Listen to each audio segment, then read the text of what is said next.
Ikapitong istasyon. Si Jesus ay tinulungan ni Simon Cireneo. Sinasamba at pinupuri ka namin, O Kristo. Sapagkat sa pamamagitan ng krus ay sinagip mo ang mundo. Sumainyo ang Panginoon. At sumayo rin. Ang pagpapahayag ng mabuting balita ng Panginoon ayon kay San Mateo. Papuri sa iyo, Panginoon. Paglabas nila ng lungsod, kanilang nakita ang isang lalaking nagngangalang Simon, isang taga Cirene. Pilit nilang ipinapasan sa kanya ang krus ni Jesus. Ang mabuting balita ng Panginoon. Pinupuri ka namin, Panginoong Jesucristo. Pagninilay. Isa sa mga magagandang kaugalian nating mga Pilipino ay ang tinatawag na bayanihan. Likas sa atin ang magtulungan. Dumaramay tayo sa mga taong nangangailangan o sa mga namamatayan. Ginagawa natin ito dahil sa pag-ibig. Dahil din sa pag-ibig, si Jesus ay nag-alay ng kanyang buhay para sa atin. Balikan natin sa ating isipan ang ating nawawagi na kaugaliang bayanihan at damayan. At sa ating pagtulong, itanong natin sa ating sarili kung ito ay dahil sa pag-ibig o dahil sa magiging kapalit nito. Lumaya tayo sa ating Panginoon na hindi nag-iisip ng sariling kabutihan. Ang lahat sa buhay niya, ang buong buhay niya ay para sa iba. Panalangin. Panginoon, ang bundok ng Kalbaryo ay malayo pa at kinakailangan ng maraming ko sa gitna ng iyong mga paghihirap at pasakit. Ngunit walang kakusang tumulong sa iyo. Kinakailangan at pilitin ang isang tagapasid. Tulungan mo kami, Panginoon, na magtuwa namin tumayo para sa iyo. Alisin mo ang aming sarili, ang takot sa sagot, ang kalawagan sa pagdamay, ang pag-ibig magbigay kung hindi makagantihan. Tuwaran mo kami ng pagkatao, hindi sa tao, kundi sa Diyos. Kung kami natututo sa maling ugaling, pag-usapan o mabuting usapan. Suwalhati sa mga sanak at sa Espiritu Santo. Para sa una Ngayon ang kapakailangan, magpasawa.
istasyon.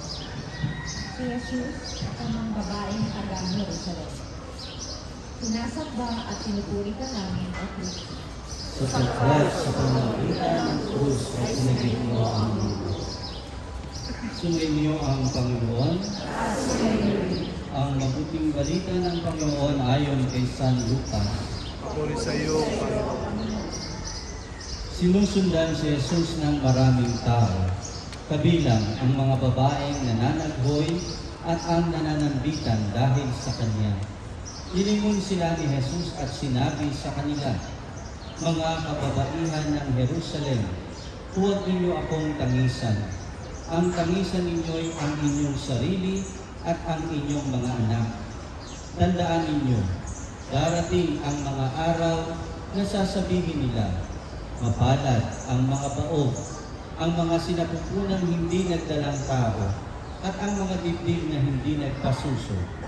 Sa mga araw na iyo'y sasabihin ng mga tao sa mga bundok, gumuho kayo sa amin, sapagkat kung ganito ang ginagawa sa kahoy na sariwa, ano naman kaya ang gagawin sa tuyo?" Ang mabuting balita ng Panginoon. Pinupuri ka namin, Panginoong Heso Kristo. Pagninilay. Madalas kumpara ng tao ang kanyang sarili sa kanyang kapwa. Bakit ako at hindi siya? Bago kumilos ang isang tao, siya ay nagtatanong, ano ang matutunan ko? Ano ang mapapala ko? Ano ang kapalit?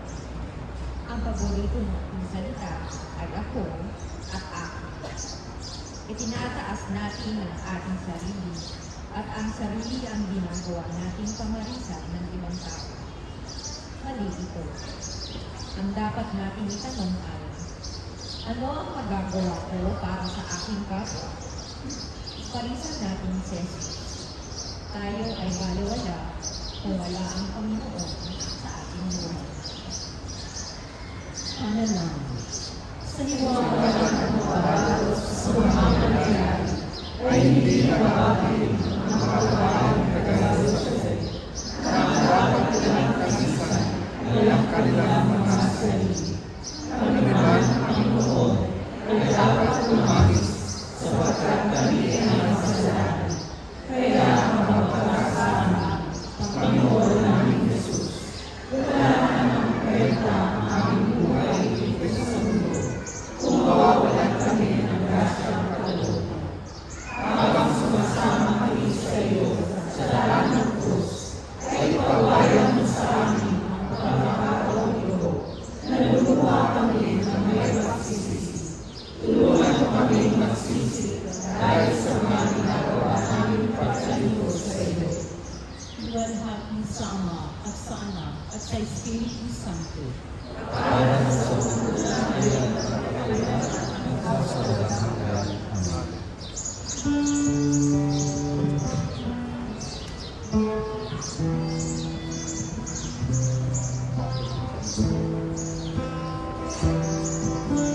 Amen.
Ikasyam na istasyon.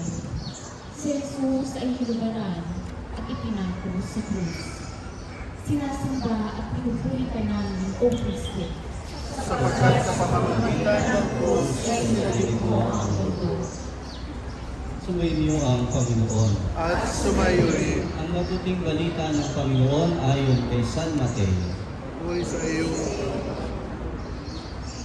Pagdating sa lugar na tinatawag na Golgotha, na nangangahulugang puok ng bungo, binigyan nila si Jesus ng alak na pinaluan ng apdo.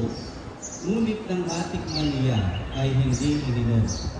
Nang maipako na siya sa krus, kanilang pinaghati-hatian ang kanyang mga damit matapos magsapalaran. Ang mabuting balita ng Panginoon. pinupuri ka namin, Panginoong Heso Kristo. Pagninilay. Nais ng tao na siya ay pinagalang ng lahat. Gumagawa siya ng paraan upang siya ay makita ng maganda o mukhang kagalang-galang. At tumitingin siya sa panlabas na anyo ng iba. Kung mayroon ba o wala. Kung may sinasabi ba o wala. Ngayon, ay tingnan naman natin si Jesus. Ang katawan niya ay sugatan. Ang buong katawan niya ay duguan. Hindi maganda ang kanyang kaanuan. Subalit, nag-aalay siya ng kanyang buhay para sa lahat ng tao. Alin ang ating pipiliin ng buwanan? Panginoon, Ikaw ay hinubaran ng iyong mga kawan. Ikaw ay hinilang ng hinubaran ng damit. hindi pa tinakamdaman. Inis mo ito dahil sa pag-ibig mo sa amin. Turuan mo kami, Panginoon, na ugarin namin ang ugaling mapagkunwari at pagnanasang magsamantalas ay nakakaliwa. Ilisan mo kami ng aral mo upang makapag-alay din kami ng buhay at pangalan sa kapwa. Salamat sa Ama, sa Anak, at sa Espiritu Santo, para sa Sa walang hanggan. Sa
sapagkat sa pamamagitan ng krus ay sinagip mo ang mundo.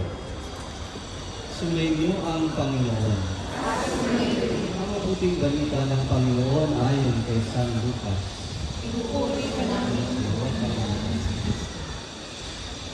Tinuya siya ng isa sa mga salaring nakabitin at ang sabi, "Hindi ba ikaw ang Mesiyas? Iligtas mo ang iyong sarili, pati na kami." Ngunit pinagsabihan siya ng kanyang kasama, "Hindi ka ba natatakot sa Diyos? Ikaw may pinarurusahan tulad niya.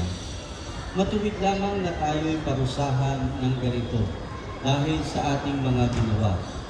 Ngunit ang taong ito'y walang ginawang masama." At sinabi niya, "Jesus, dalahin mo ako kapag naghahari ka na." Sumagot si Jesus, "Sinasabi ko sa iyo, ngayon din isasama kita sa paraiso." Ang mabuting balita ng Panginoon. Pagpupuri ka namin, Panginoong Jesucristo. Bakit kaya sa isang pagkakamalang ng tao ay nakakalimutan na ang 10 kaibigang kanyang